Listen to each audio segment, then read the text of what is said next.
नमस्कार मराठी मंडळी। राष्ट्रवादीचा आमदार कार्यकर्त्यांसमोर ढसाढसा रडलाय।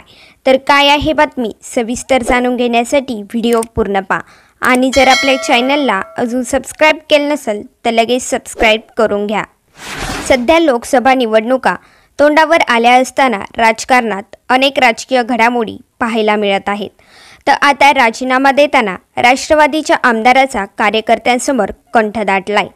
मतदारसंघातील सर्वांची माफी मागतो, अजित पवारांची देखील माफी मागतो, कारण तुम्ही मला 5 वर्षांसाठी लोकप्रतिनिधी म्हणून निवडून दिलं, पण आपल्याला लोकसभेला सामोरे जायचे असेल तर कठोर निर्णय घ्यावा लागणार आहे असे म्हणत राजीनाम्याची घोषणा करताना पारनेरचे आमदार निलेश लंके यांचे डोळे पाणावले।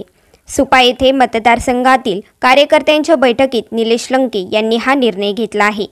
निलेश लंकेंनी आमदारकीचा राजीनामा देण्याचे जाहीर केले आहे। निलेश लंके राष्ट्रवादी शरद पवार गटात प्रवेश करणार असून राजीनामा देताना ते भावुक झाल्याचे दिसून आले। तर याबाबत तुमची प्रतिक्रिया आम्हाला नक्कीच कमेंटमध्ये कळवा आणि व्हिडिओ पाहिल्याबद्दल धन्यवाद।